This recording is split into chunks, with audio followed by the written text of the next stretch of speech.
Chicos, recordarles por favor que la próxima semana nos toca el boletario, de igual manera el examen, el examen final. Sin embargo, pues revisando las domiciliarias este día jueves pasado, me doy con la sorpresa de que sigue habiendo alumnos de que no están enviando la domiciliaria. Entonces eso ya escapa de mis manos, a pesar que se les comenté desde que inició el tercer bimestre, veo que hay desinterés, entonces ya se colocará nota mínima en caso de participación en clase, en caso de intervención oral, ¿ok? Pero de todas maneras, chicos, pues esperemos de que ahora, pues en este último tema del tercer bimestre, pues hay algunos alumnos que cumplan con los domiciliarios, porque sin embargo, de igual manera, ¿no? Se va a colocar nota mínima. Ahora, siempre y cuando hay una justificación sustentada, pues quizás se pueda tomar una sección. Pero si no hay ninguna justificación sustentada, nadie ha dicho nada en castellano, entonces, ¿cómo te puedo justificar algo que no has hecho? Pues bueno, pero bueno, en fin, eso ya, como les digo, se verá en tema de sus notas, ¿no? Así es. Bueno, vamos a continuar entonces.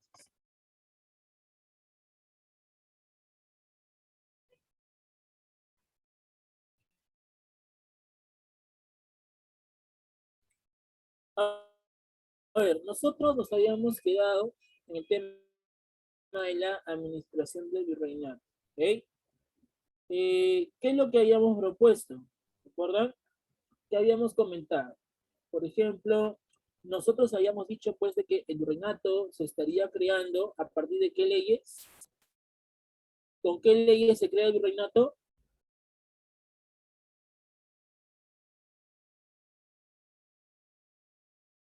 ¿Con qué leyes se crea el virreinato, jóvenes?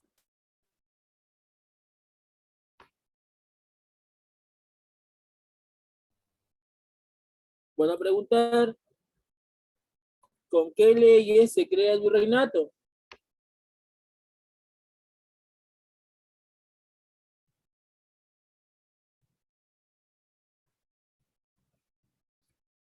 A ver, voy a revisar las cámaras porque veo que hay algunos que están en clase, pero sin embargo no participan. A ver, ya, muy bien. Las leyes nuevas de Indias, claro, así es. Recuerden ustedes que las leyes nuevas de India son aquellas normas que se van a proponer para la creación del virreinato.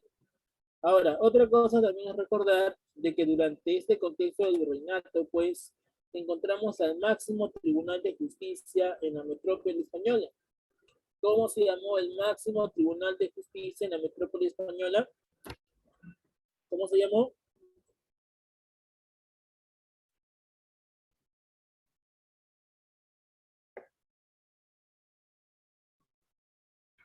¿Cómo se llamó? Máximo Tribunal de Justicia en la metrópoli española. ¿Cómo se llamó? Vamos. Tema pasado. Vamos, de una vez. Máximo Tribunal de Justicia en España. ¿Cuál es? No, no es la Real Audiencia. Estamos hablando de España. ¿Cómo se llamó? Vamos. Consejo de Indias. ¿Ya? Real Supremo Consejo de Indias. ¿Ok? Ahora, recordemos también de que el Consejo de Indias, ¿qué funciones tenía? Vamos. ¿Qué funciones tenía el Consejo de Indias? ¿Qué funciones tenía?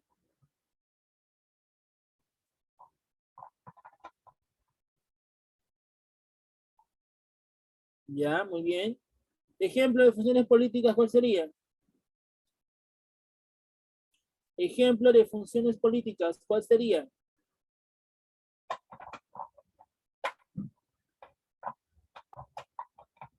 Habla, ejemplo de funciones políticas, ¿cuál sería?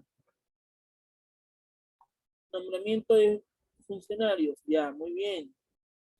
Funciones económicas, ¿cuál sería?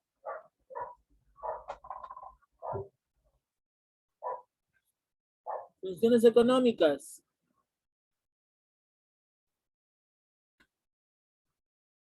¿Cuál es la función económica del Consejo de Indias? Ya, muy bien. Controlar las rentas reales, dirigir el comercio entre España y sus colonias, ¿cierto? Muy bien, así es.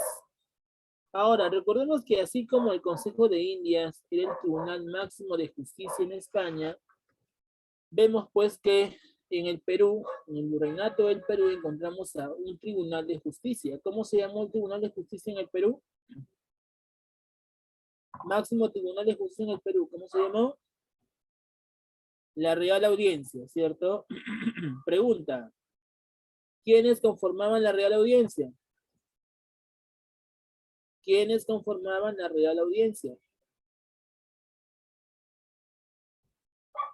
¿Quiénes conformaban la Real Audiencia? Vamos.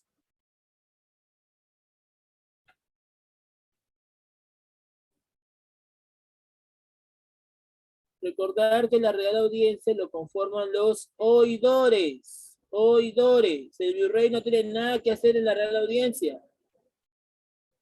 Los oidores. ¿Ya? Bien. Ahora, recordemos que así como existe la Real Audiencia, encontramos a otros funcionarios. Por ejemplo, los corregidores. ¿Qué funciones tenían los corregidores? Vamos. ¿Qué funciones tenían los corregidores? Vamos.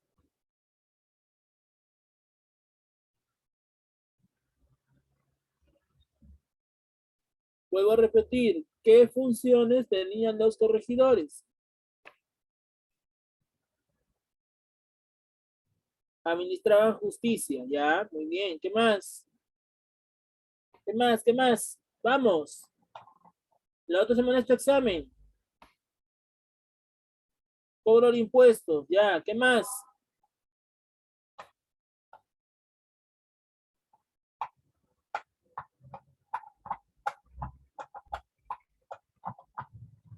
¿Qué otra función tienen los corregidores?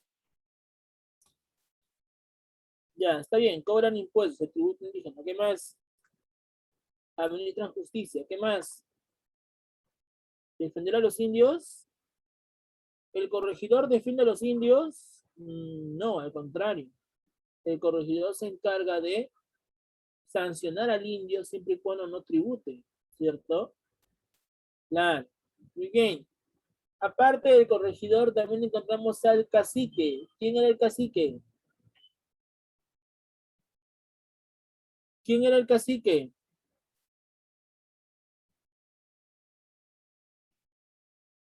Jóvenes, ¿quién era el cacique?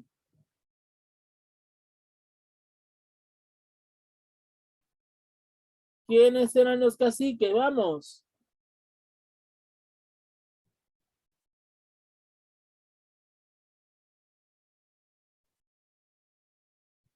Muy bien, intermediario entre indígenas y los corregidores, así es.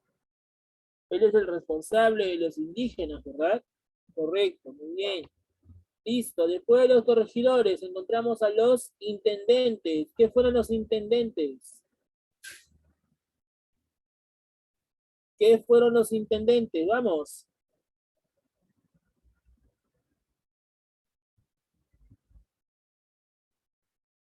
¿Qué fueron los intendentes?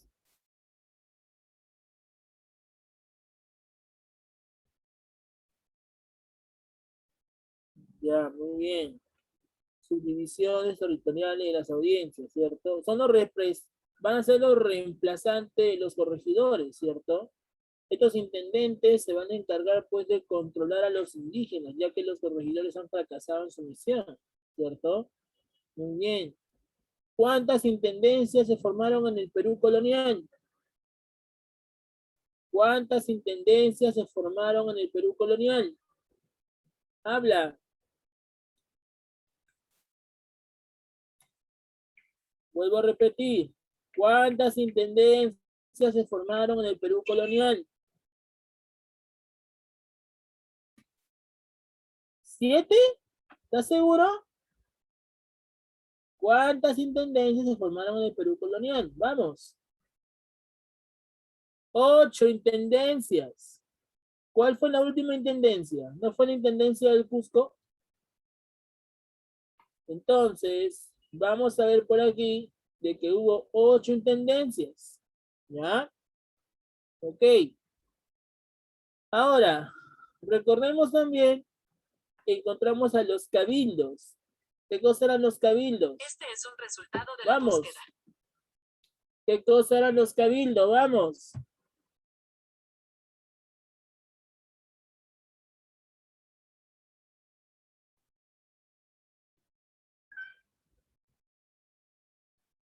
Los municipios, ¿verdad? Muy bien, los municipios. Ok, ¿qué más? ¿Qué otra función tenían los cabildos? Claro, se encargaban de la administración vecinal, ¿cierto? Muy bien, así es. Eso es lo que está pasando. Así es. Ahora, vamos a ver entonces que en la parte administrativa del virreinato, diferentes funcionarios se van a encargar de distintas funciones, distintos objetivos, diferentes propósitos. ¿Ya? Ahora, con respecto a ello, recordemos aquí de que el día de hoy vemos el tema de la cultura colonial. ¿Y a qué nos referimos cuando hablamos acerca de la cultura colonial? Nos estamos refiriendo principalmente a los aportes, a las manifestaciones justamente culturales que van a traer los españoles aquí al virreinato del Perú. Recuerden ustedes, jóvenes, de que durante toda la historia del virreinato, los españoles tuvieron un principal propósito. ¿Y cuál fue el propósito que tuvieron los españoles aquí en el Perú? El propósito era transculturizar, hispanizar el Perú. Recuerden ustedes que el Perú antiguamente, durante el Tahuantinsuyo, pues era panteísta, politeísta. Creían en varios dioses, los apus, creían en el sol, la luna, la Pachamama, ¿verdad? Vamos a ver de que eso va a originar pues que los españoles, una vez que invadan el Tahuantinsuyo, busquen qué cosa, busquen en este caso pues transculturizar el Perú, hispanizar al Perú, convertir la cultura española sobre el Perú. Y entre esos objetivos que tenía España de transculturizar el Perú, también era difundir la religión cristiana en el Perú, ¿verdad? Entonces, todos los aportes culturales que van a tener los españoles sobre el Perú durante el virreinato, durante la colonia, se le va a conocer así como la cultura colonial. ¿Qué tipo de aportes justamente van a traer los españoles al Perú? Por ejemplo, en el caso de los aportes, encontramos las construcciones, ¿no? La arquitectura. Vamos a ver que la arquitectura, por ejemplo, destaca por la presencia de adornos de yeso, ¿ok? Algunos adornos de mármol, ¿ok? La fachada de muchas iglesias va a tener ciertas características que presentaban distintos adornos, ¿ok? El propósito era pues exaltar justamente estos objetivos. Ya, un minuto, por favor.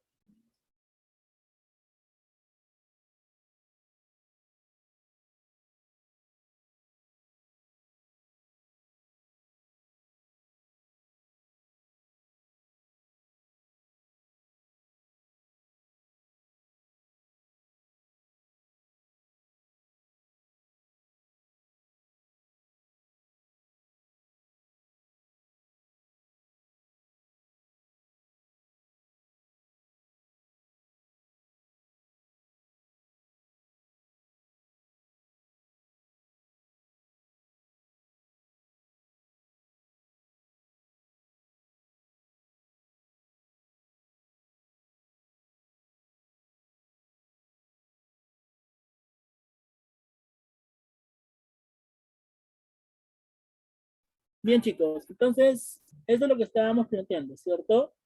Ya. Recordemos, jóvenes, que con respecto a lo que fue la cultura colonial en sí, también pues trata de presentar algunos adornos al interior de las iglesias, ¿no? Por ejemplo, si ustedes han ido a las misas, van a observar pues que dentro de las iglesias hay estas decoraciones u ornamentos. Algunos ornamentos están hechos de algunos metales, ¿no? De bronce, de plata, de oro, ¿no? Claro, hay muchos altares en las iglesias que están hechos de diferentes metales, ¿no? Que también tienen el objetivo de difundir la cultura colonial, ¿ok? Ahora, otro aporte principal que va a traer la cultura colonial también sería la introducción de ¿qué? La introducción de figuras, ¿ya? O algunos, en este caso, algunas representaciones escultóricas, como el caso de la muerte. ¿Qué cosa fue la muerte? La muerte viene a ser pues una escultura, ¿ya? Que representa pues cómo se va a tratar durante todos estos tiempos difundir pues la apariencia de la muerte, porque antes pues la muerte en sí era pues intangible, no se podía observar, pero el detalle es que esta figura de la muerte, esta escultura de la muerte, pues lo van a representar, ¿no? Como un esqueleto descarnado. Recuerden ustedes que desde la época de la peste negra, la muerte se va a representar de esta forma, ¿ok? Y como se representa de esta forma, pues los artistas que van a llegar aquí al Perú van a representar esta muerte, ¿no? Así es. Otra representación artística con respecto pues a la cultura colonial son los materiales de sillería. ¿A qué se le llama material de sillería? Significa que las sillas que se van a colocar pues en el altar o en el interior de las iglesias van a ser pues formados, tallados. La madera va a ser tallada y se van a dar figuras talladas sobre la madera. Y a eso se le conoce como el material de sillería. Ese material de sillería justamente tiene este propósito. ¿Ya? Así es. Ahora, este material de sillería, por ejemplo, lo encontramos en la Catedral de Lima. ¿Ya? En la Catedral de Lima, por ejemplo, ustedes ven las misas que dan todos los domingos a las 11 de la mañana, van a poder ver pues que los monaguillos, ¿no? O los representantes del coro se sientan en estas sillas y ahí se pueden observar pues, diferentes esculturas, diferentes figuras, ¿no? Relacionadas a la fe católica. Lo mismo pasa con el material de sillería de la iglesia San Francisco de Asís. En la iglesia San Francisco de Asís vamos a ver pues que se presenta también de esta forma, ¿no? Estas figuras, ¿ok? Que incluyen, ¿no? Algunas características religiosas. Entonces vemos que el material de sillería se representa justamente al interior de las iglesias. ¿Ya? Eso es lo que justamente estaría pasando. ¿Ok? Vamos a ver también, muchachos, que con respecto a ello, se va a representar también, pues, la pintura. La pintura en sí, dentro de la época colonial, pues, también va a traer matices religiosos, ¿no? Van a haber muchas pinturas de vírgenes, como la Virgen de Potosí, la Asunción de María, que se presentan algunos personajes de la Biblia, pero vamos a ver que hay algunos cambios en los matices. Esto lo vamos a ver más adelante. ¿Ok? Bueno, sigamos por aquí. Dentro también de los aportes culturales encontramos lo que es la educación. La educación colonial en sí va a tener diferentes características, las cuales se van a plantear justamente dentro de la cultura colonial. Por ejemplo, vamos a ver que la educación colonial en sí estaría pues trayendo todos los aportes que se habían dado desde la época medieval, ¿no? Recuerden ustedes pues que en la época medieval el sector más culto de la élite era pues el clero. Y este clero estaría pues buscando generar pues, en este caso, como quien dice, algunos nexos entre la fe y el conocimiento, ¿no? Y sabemos pues que la escolástica viene a ser la fusión entre lo que es la fe y la razón. Y poco a poco la educación se va a tornar bueno, se va a entornar de carácter escolástico. La educación, pues, en la época medieval y en la época colonial se caracteriza por ser dogmático y escolástico. ¿Ok? Ahora, dentro de la educación escolástica que se va a plantear justamente al interior del virreinato, se presentan algunas características. Por ejemplo, la característica más importante que se plantea en la educación colonial es el torno religioso. La enseñanza que se van a dar dentro de los colegios tiene torno netamente religioso. ¿Cómo que torno netamente religioso? Lo que se busca principalmente es de que se dé enseñanzas utilizando la fe católica o relacionándose a la fe católica. O sea, los sacerdotes podían explicar un poco de ciencia, pero eso no significa que los sacerdotes le digan a los alumnos de que el origen de la vida pues no es gracias a la creación, sino gracias a la evolución. O que los sacerdotes le digan a los alumnos, ¿sabes qué? La ciencia es la que ha creado la vida, ¿no? O sea, eso no puede justamente enseñarse en los colegios. Se puede enseñar algo de ciencia, pero esa ciencia tiene que estar directamente relacionada a la religión. No se puede ir o no se puede cambiar el torno religioso. ¿Se dan cuenta? Eso es lo que justamente estaría pasando. ¿Ya? Ahora, vamos a ver también que dentro de la educación colonial encontramos pues otro aspecto, como el caso del aspecto rígido y memorístico. ¿A qué nos referimos al aspecto rígido y memorístico? Sucede lo siguiente. La educación colonial lo que quiere es que el alumno memorice todas las enseñanzas. ¿Okay? El alumno tiene la obligación de memorizar todas sus enseñanzas. Y si es que el alumno no memoriza las enseñanzas que le han planteado sus maestros, entonces los maestros tienen el derecho de aplicar la violencia. O sea, el alumno era pues golpeado, siempre y cuando no haya memorizado las enseñanzas de sus maestros. La violencia que se va a aplicar por parte de los maestros va a ser justificada, porque según pues la pedagogía que se utilizaba en esa época, utilizando la violencia, el alumno se volvía más disciplinado. Eso es lo que se creía en esa época. Y a veces, pues, muchos sacerdotes maestros golpeaban a sus alumnos siempre y cuando no memorizaban sus enseñanzas. ¿Ya? Entonces, el memorismo y el carácter rígido corresponden también a la educación colonial. ¿Ok? Entonces, el alumno tenía que memorizar todas las enseñanzas, el alumno tenía pues que aprender todo tipo de instrucciones que le planteaban sus maestros. ¿Ya? Otra cosa también importante con respecto a la educación colonial es que se buscaba pues de una u otra forma, ¿qué cosa? Se buscaba de una u otra forma también pues hacer que el alumno pueda, como quien dice, no, dedicarse a sus cursos, dedicarse a sus funciones por sí mismo. O sea, lo que querían los sacerdotes es que el alumno también sea responsable. Si el alumno no es responsable, entonces el alumno va a ser pues indisciplinado. Y si el alumno es indisciplinado, no va a ser un gran profesional. Por eso que justamente los sacerdotes utilizan la fuerza, con tal de que los alumnos pues en sí se mantengan bajo un régimen. ¿Ya? Ahora, con respecto al aspecto asistemático, ¿qué significa? Significa que nadie podía intervenir en la educación colonial. La iglesia era la única institución que podía regular la educación colonial. Y aparte que también la educación colonial era clasista. ¿Qué significa que sea clasista? Significa de que se va a buscar que haya una exclusividad. Colegios para diferentes clases. Por ejemplo, ¿no?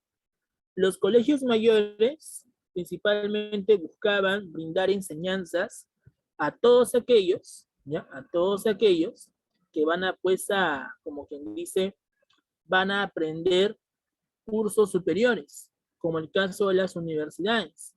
Los colegios mayores van a ser las primeras universidades que se van a fundar aquí en el Perú. ¿Ok? Ahora, dentro de ese aspecto también, vamos a ver de que se van a fundar las primeras universidades. Y entre esas primeras universidades encontramos la Universidad San Marcos. ¿Qué es lo que pasa con la Universidad San Marcos? La Universidad San Marcos, ustedes habrán escuchado, es la universidad más antigua de América.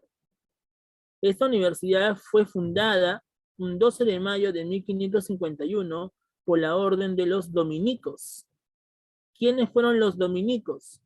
Los dominicos fueron aquellos miembros de la iglesia que van a llegar al Perú por primera vez y van a introducir justamente el conocimiento relacionado a los colegios mayores, la educación superior. Pero también estos dominicos tenían pues algunas funciones dentro de la Inquisición, que lo vamos a ver después. Aparte de la Universidad de San Marcos, que va a ser la primera que se va a fundar, encontramos la Universidad San Antonio de Huamanga, San Cristóbal de Huamanga. Y esta Universidad San Cristóbal de Huamanga se estaría fundando en Ayacucho, siendo la universidad más antigua de la sierra. Mientras en Lima la universidad más antigua es San Marcos, en la sierra es San Cristóbal de Huamanga. Después de la Universidad San Antonio de Huamanga, San Cristóbal de Huamanga, encontramos la Universidad San Antonio de Abad. Y esa Universidad San Antonio de Abad se funda en el Cusco.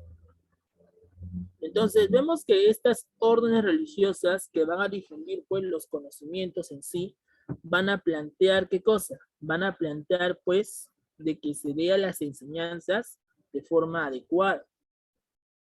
¿Ok? Eso es lo que justamente estaba pasando. Ahora, vamos a ver también de que después de los colegios mayores que se van a plantear, encontramos a los colegios menores. Y estos colegios menores, pues en sí, se van a dedicar a la enseñanza de la lectura, del aspecto religioso, se va a enseñar lo que es la historia, por ejemplo, la aritmética, ¿ya? Y entre ellos, la clase más exclusiva que podría estudiar a los colegios menores eran los hijos de los criollos y peninsulares. Como son de la alta nobleza, entonces tenían que estudiar en los mejores colegios, ¿ya? Estos colegios eran internados, donde el jesuita, pues, o el sacerdote, ¿ok? Va a ser el tutor de este alumno durante toda su adolescencia, para que este alumno pueda, pues, encaminarse por el buen, no se pueda encaminar por el verdadero propósito de Dios. Tenga una buena preparación y tenga un buen futuro. Pero vamos a ver que entre los colegios menores también encontramos los colegios de caciques. Y esos colegios de caciques era pues principalmente para aquellos que solamente, en este caso pues, pertenecían a esta clase, ¿no? Recuerden ustedes que los caciques son parte de la baja nobleza, es la nobleza indígena, quienes tenían ciertos privilegios y entre esos privilegios era pues estudiar en los colegios de caciques.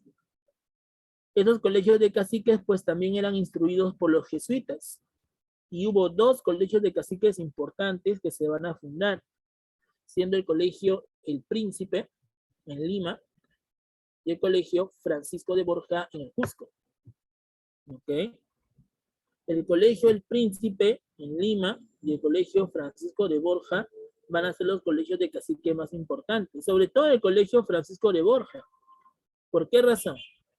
Lo que sucede es que en el colegio Francisco de Borja va a estudiar justamente Túpac Amaru II. Y Túpac Amaru II, pues, como cacique, ¿ya? Como cacique, estaría comenzando, pues, ¿a qué? Estaría comenzando a dedicarse justamente a dirigir ciertas críticas, ¿ya? Hacia el Estado. Túpac Amaru II fue, como que dice, no, preparado por grandes maestros jesuitas, quienes le van a inculcar en sus conocimientos de que el Estado absolutista, pues, no era adecuado y que en algún momento era necesaria una revolución contra este Estado absolutista. Por esa razón es que justamente Túpac Amaru II en el siglo XVIII termina rebelándose, producto de los abusos de la corona española, que lo vamos a ver después. ¿Ya? Eso es lo que estaría pasando. Ahora, después de ello, ya, vamos a pasar por aquí ahora hacia los niveles educativos. En caso de los niveles educativos, encontramos la educación elemental. Esta educación elemental se le conoce también como la educación primaria, donde todos los miembros de los colegios mayores y de colegios menores podían obtener pues cursos sencillos, cursos básicos. La población nativa incluso también estaba dentro de la educación elemental. Los párrocos o parroquianos van a ser aquellos que van a darle enseñanzas básicas a la gente. ¿Qué tipo de enseñanzas básicas? Por ejemplo, aprender a leer, aprender a contar, ¿ok? A cantar canciones religiosas, ¿no? Aprender a escribir justamente. O sea, cosas básicas se va a inculcar con respecto a la educación elemental. ¿Ya? Eso es lo que justamente se planteaba. ¿Ok? Ahora, a veces pues estos párrocos, al igual que los maestros jesuitas, también aplicaban pues castigos violentos. ¿Ok? Claro. Las comunidades andinas, por ejemplo, van a pues también hacer, van a también pues hacer pues víctima del abuso, de la violencia física, ¿no? Mucha gente en las comunidades andinas pues era golpeada si es que no entendía bien las enseñanzas de los párrocos. Y es por eso que mucha gente de provincia es normal que el maestro pues, como quien dice, le pega a su hijo siempre y cuando no haya sido responsable en el colegio. Para los padres en provincia es normal de que los maestros utilicen la fuerza, la violencia, siempre y cuando el alumno no haya cumplido con sus tareas, no haya pues aprobado el año. Los padres están de acuerdo, el profesor pues aplique la violencia. Claro que obviamente pues eso no es una medida adecuada, ya que esta actitud hace que los alumnos le tengan miedo o rechacen el colegio. Los alumnos van a ver al colegio como si fuese un castigo, ¿no? Y esto es lo que justamente trajo consigo la rigidez de las escuelas, la rigidez de los colegios. ¿Se dan cuenta? Eso es lo que estaba pasando. Luego de la educación elemental encontramos la educación intermedia. Y en caso de la educación intermedia, vamos a ver que estas se efectuaban en colegios mayores, colegios menores, colegios de caciques y los seminarios. ¿Qué son los seminarios? Los seminarios vienen a ser centros de preparación para los futuros sacerdotes. Todos aquellos que van a ser sacerdotes en algún momento tenían que prepararse en el seminario. Pues bueno, eso es lo que pasaba. ¿Okay? Y los jesuitas justamente van a ser los encargados de brindar conocimientos con respecto al nivel intermedio. ¿Ya? Después encontramos los colegios máximos, donde aquí encontramos pues a las órdenes religiosas que enseñaban teología, derecho y artes. Estos colegios máximos son los colegios superiores, los colegios mayores, las universidades. ¿Y qué se enseñaba en las universidades? Teología, se enseñaba derecho, se enseñaba arte, pintura, escultura, arquitectura, ¿ok? Y vamos a ver pues que entre estos maestros destaca Fray Tomás de San Martín, el fundador de la Universidad de San Marcos, el dominico que va justamente a fundar esa universidad y además estaría brindando estos conocimientos a sus alumnos. Encontramos los colegios de caciques que ya te comenté que era exclusivamente para este sector de la baja nobleza, los seminarios que vienen a ser pues instituciones de formación a los sacerdotes. ¿Okay? Así es. Entonces, poco a poco aquí podemos entender los niveles educativos que se brindaban en la colonia. Entre las órdenes religiosas, encontramos aquí al señor Fray Tomás de San Martín, que es un dominico. De esta forma se vestían los dominicos. Y estos dominicos son importantes, ¿por qué? Porque fueron los primeros en llegar a ¿dónde? Fueron los primeros en llegar a América. ¿Se acuerdan ustedes de la captura de Atahualpa? ¿Se acuerdan o no de la captura de Atahualpa? Habla. ¿Se acuerdan de la captura de Atahualpa? Ya, pregunta. ¿Cómo se llamó el sacerdote que le ofrece la Biblia a través del requerimiento a Atahualpa? ¿Cómo se llamó? Muy bien, el cura Valverde, ¿cierto? Y ese cura Valverde era un dominico. Claro, justamente por esa razón decimos que los dominicos fueron los primeros en llegar al Perú. ¿Ok? ¿Y a qué se van a dedicar los dominicos? Primero se van a dedicar a la educación, pero después se van a dedicar a la Inquisición. ¿Qué cosa es la Inquisición? La Inquisición es aquella institución que busca eh, torturar a la gente que iban en contra de la religión católica o que quizás rechazaban la religión católica o simplemente pues atentaban contra alguna autoridad. Este tribunal de la Santa Inquisición justamente estaba conformado por jueces, por fiscales y por dominicos. Y si, y si la persona era culpable, pues con estas torturas que se le ejercía tenía que decir la verdad. Mientras más torturas hacían a la persona, pues la persona en sí, pues a veces desistía y decía la verdad para no ser torturado y era perdonado por la iglesia. Pero si la persona se mantenía pues terca, no quería decir la verdad a pesar que lo están torturando, entonces esa persona era pues ejecutada. En muchas ocasiones las personas que no querían decir la verdad, las personas pues que no estaban yendo, como dicen, no estaban apoyando, ¿no? Lo que se estaba buscando, entonces pues estos van a terminar siendo ¿qué? Van a terminar siendo condenados de herejes. Van a terminar siendo condenados de ¿qué? Van a ser condenados de blasfemos. Y tú sabes que la herejía era pues castigada con hoguera, ser quemados vivos. Y para que haya una justificación de la hoguera, estas personas en muchas ocasiones eran acusados de brujería o hechicería, ¿no? O sea, hubo brujería, hechicería, en algún momento quizás hubo brujería, hechicería, pero en sí pues era una excusa que utilizaban los inquisidores para ejecutar a las personas que no tenían pues una intención de aceptar el catolicismo. Bueno, esto es lo que justamente estaba pasando. ¿Ya? Bien. Ahora, vamos a ver por aquí, por ejemplo, que después de los dominicos encontramos a los franciscanos. ¿Ok? Los franciscanos van a ser aquellos que se van a sentar en la selva. ¿Ya? ¿Y a qué se van a dedicar los franciscanos? Los franciscanos van a evangelizar a las comunidades selváticas, las comunidades amazónicas, a cambio de que estos nativos trabajen en la mitad de la sal. O sea, van a ir al cerro de la sal y van a extraer la sal. ¿Ok? Y así los franciscanos podían obtener ingresos. El problema es que estos franciscanos eran muy abusivos con los pueblos amazónicos. Por eso es que un tal Juan Santos Atahualpa, en el siglo XVIII, 1742, termina rebelándose contra los franciscanos. ¿No?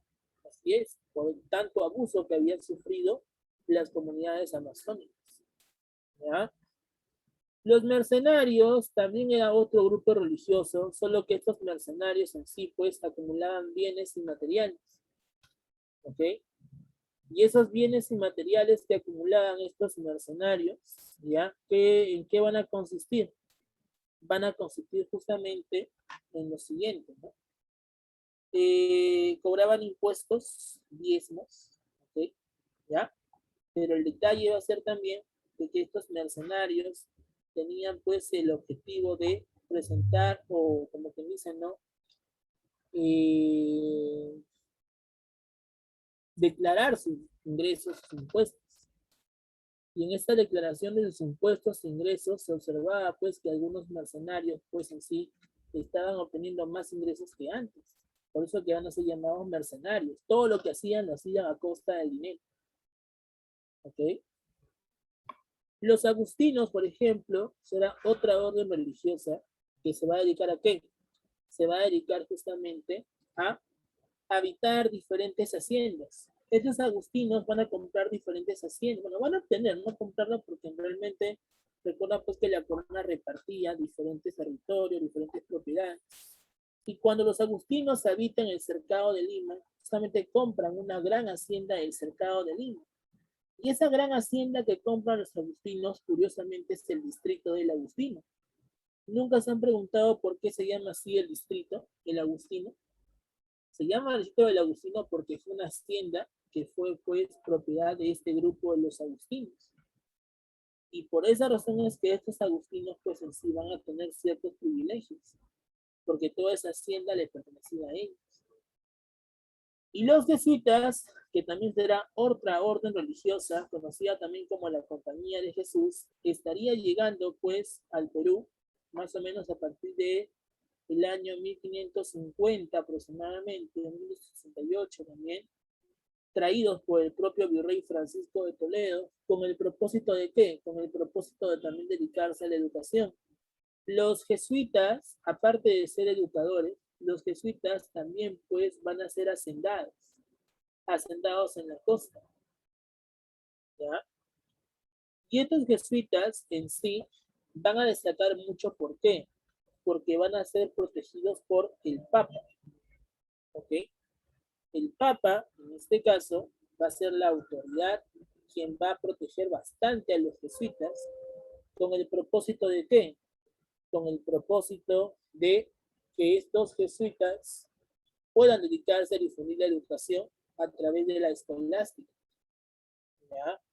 Estos jesuitas tenían propiedades, haciendas, esclavos, ¿ok? Y por todo este acúmulo de propiedades y beneficios, pues incluso el rey de España, Carlos III, buscaba una excusa para así quedarse con la propiedad de los jesuitas y así pueda mejorar la economía española.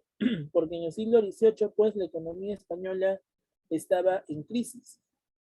Y para solucionar esa crisis se plantean cambios, se plantean reformas, a lo que se va a conocer como las reformas borbónicas. ¿Qué cosas fueron las reformas borbónicas? Las reformas borbónicas vienen a ser pues cambios que buscan fortalecer justamente la economía española, ¿ok? Y entre esos cambios, el rey de España quería quedarse con las propiedades de los jesuitas, ¿ya? Pero para deshacerse de los jesuitas, el rey de España utiliza pues una excusa de que los jesuitas fueron los culpables del por qué se dan las revoluciones del siglo XVIII. Como los jesuitas eran los maestros de los caciques, entonces el rey de España pensó que los jesuitas fueron los que le metieron la idea a estos caciques para que terminen rebelándose en contra de la corona. Por esa razón que justamente los jesuitas van a ser pues culpados de alta traición. ¿Y cuál fue la consecuencia? Fueron expulsados. El rey Carlos III de España le dice al virrey Amari Juníez que los expulse. Y los jesuitas terminan siendo expulsados justamente por orden del rey y del virrey Amari Juníez. Bueno, pero date cuenta que los jesuitas en sí fueron expulsados injustamente. Y todo porque por el acúmulo de propiedades que tenían los jesuitas como parte de sus privilegios. Bueno, encontramos también los concilios limenses, que eran pues las reuniones de los obispos. Y entre esos obispos encontramos el primer obispo de Lima llamado Jerónimo de Loaiza. Jerónimo de Loaiza fue el primer arzobispo que estaría dentro de estos concilios limenses. ¿Ya?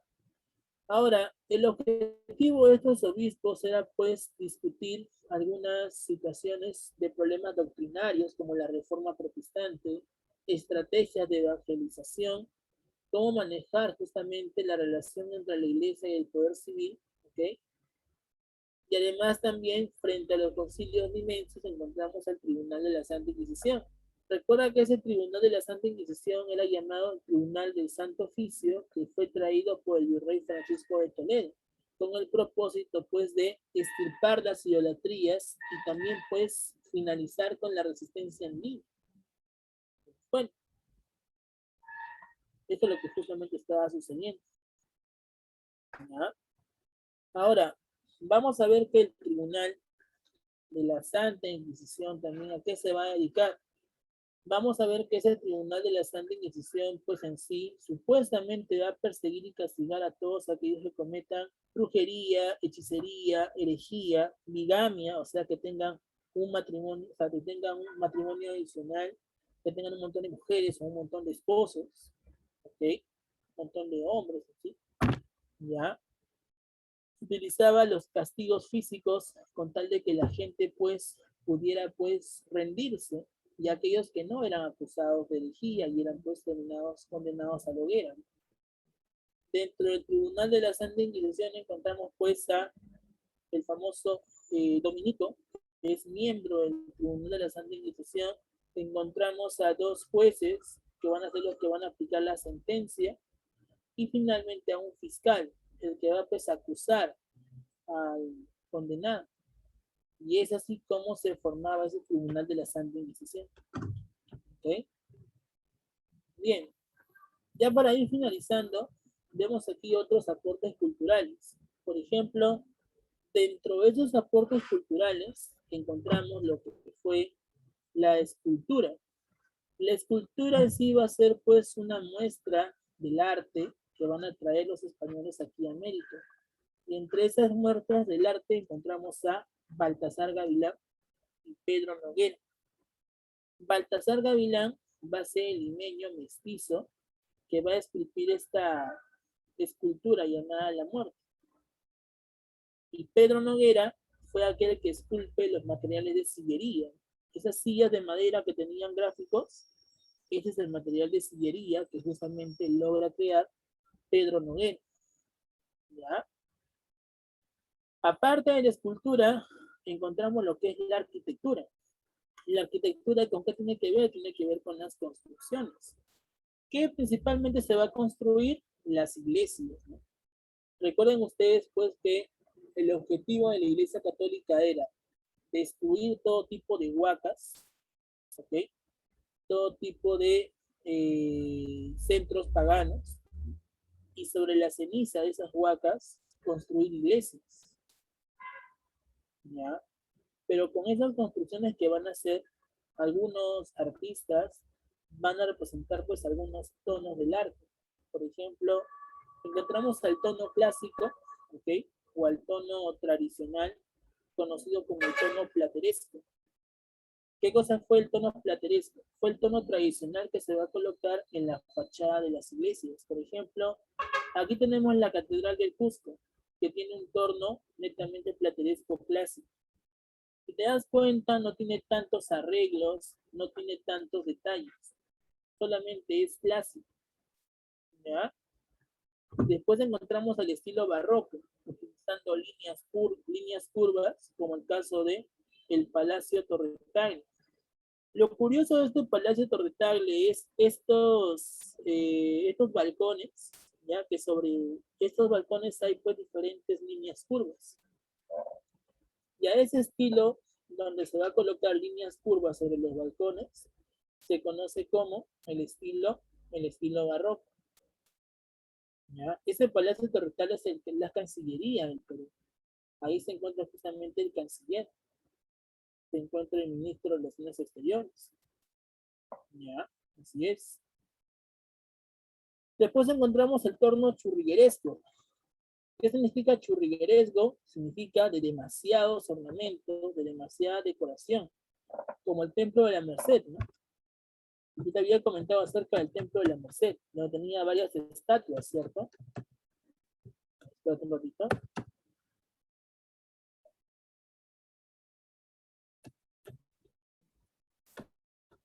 Ya. Aquí, por ejemplo, aquí encontramos el estilo churrigueresco. Mira, la fachada tiene bastantes adornos, imágenes, bóvedas. Todo eso corresponde al estilo churrigueresco. Hay muchos ornamentos, hay muchos detalles demasiado exagerados. Y eso es lo que corresponde al Templo de la Merced, que está por Girón de la Unión. ¿Ya? Ese es el estilo churrigueresco, que tiene demasiados diseños, demasiados ornamentos. ¿Ok? Eso es lo que va a pasar. Chicos, a ver, denme un minuto.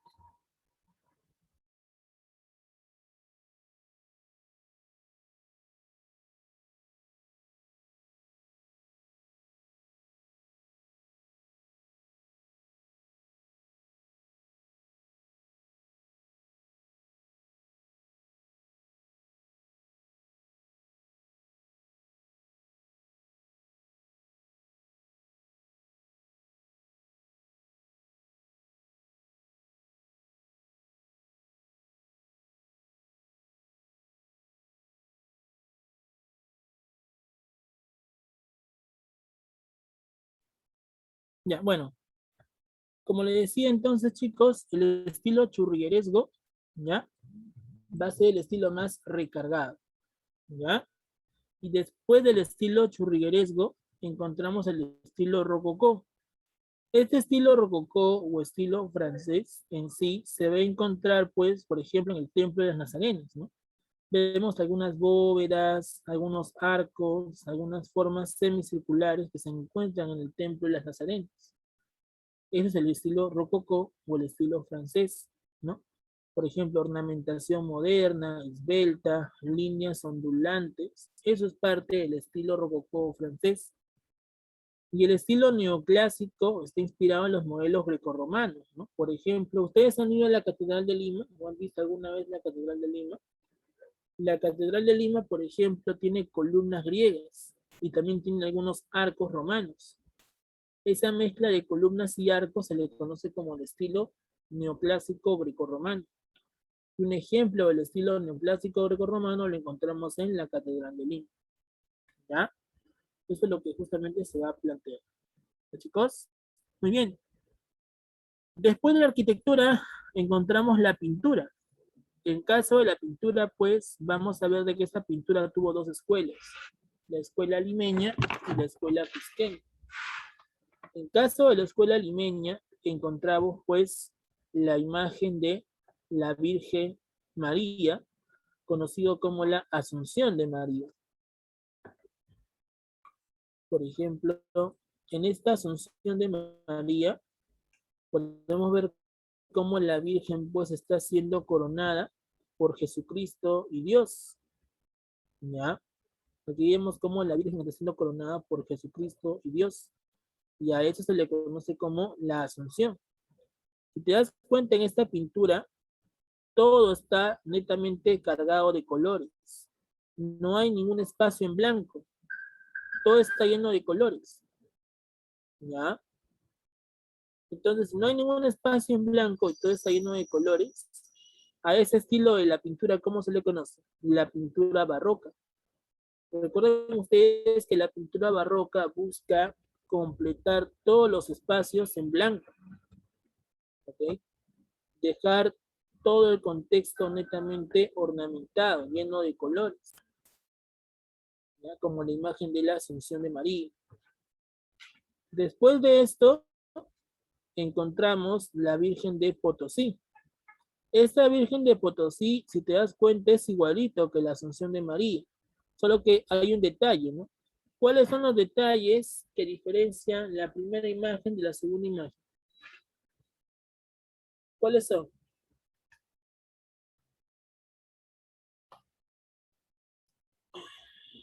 ¿Cuáles son, chicos? Vamos.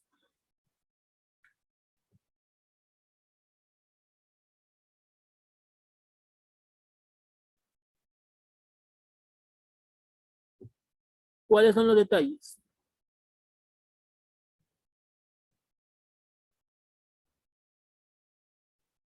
Repito, ¿cuáles son los detalles entre la primera imagen y la segunda imagen? ¿Cuál es la diferencia?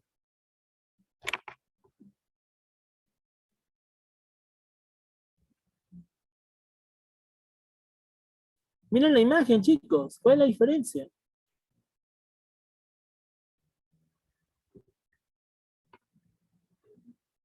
Lo que podemos observar es de que la vestimenta es diferente, ¿verdad? La vestimenta de la imagen número 2 es de torno andino. Mantos, ponchos, ¿te das cuenta? Aquí hay una vestimenta andina, en la otra no, es una vestimenta tradicional o clásica. Sabemos que en la imagen número 2 se presentan pues vestimentas andinas, ¿ya? A comparación de la imagen número 1. ¿Se dan cuenta? Eso es lo que justamente estaba pasando, ¿ya? ¿Ya? Entonces, vemos que la Virgen de Potosí, ¿ya? La Virgen de Potosí vendría a representar pues la Asunción de María. Solo que esta, ¿por qué se va a llamar la Virgen de Potosí? Por algo muy sencillo. Mira la imagen y a qué te trae recuerdos esta imagen. Mira esta imagen y a qué te trae recuerdos. ¿A qué se parece esta imagen? Mira bien la imagen, ¿no? ¿A qué se parece? Vamos, chicos, ¿a qué se parece?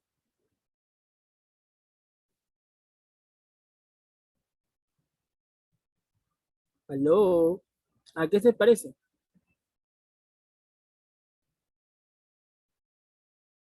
¿Se parece o no se parece al Cerro de Potosí? Mira, es el Cerro de Potosí. Solamente que por encima del Cerro de Potosí le han puesto la cara de la Virgen, nada más. Por eso que se llama la Virgen de Potosí, nada más. Ahora, pregunta, ¿qué se extraía del Cerro de Potosí? ¿Qué se extraía del Cerro de Potosí? Vamos, ¿te acuerdas o no? La plata, ¿verdad? Claro, se extraía la plata. Entonces, vemos aquí de que el Cerro de Potosí en sí es importante porque ahí se extraía la mayor cantidad de plata. Y para relacionar justamente la religión sobre la economía, van a graficar pues la imagen de la Virgen de Potosí. Por eso que se llama la Virgen de Potosí, porque está encima del Cerro de Potosí. ¿Te das cuenta? Ahora, esta imagen de la Virgen de Potosí, te das cuenta que no tiene ningún espacio en blanco. ¿Cómo se llama este estilo de arte de la pintura? El barroco. Esta escuela que va a representar a la Virgen de Potosí fue la escuela cusqueña, ¿ok? Mientras que la escuela tradicional lo plantea la escuela limeña. La escuela limeña plantea la Asunción, la escuela cusqueña plantea la Virgen de Potosí, ¿ya? Y ambas pinturas representan el barroco, ¿ok? No dejar ningún espacio en blanco. ¿Me dejo entender? Eso es lo que estaría pasando. ¿No, chicos? Muy bien. Entonces, te voy a dejar unos minutos, ¿ya? Te voy a dejar unos minutos para que vayas viendo las preguntas, ¿ya? Te doy unos 10 minutos para que vayas viendo las preguntas y de ahí pasar al tema. Saca tu libro, saca tu libro.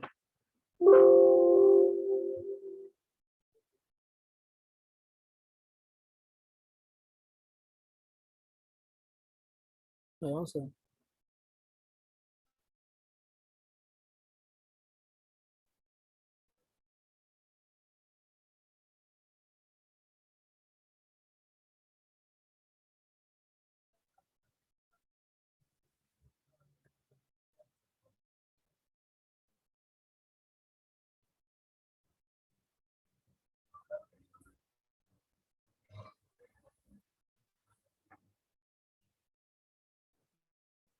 Ya, te voy a dar unos 10 minutos para que vayas viendo las preguntas.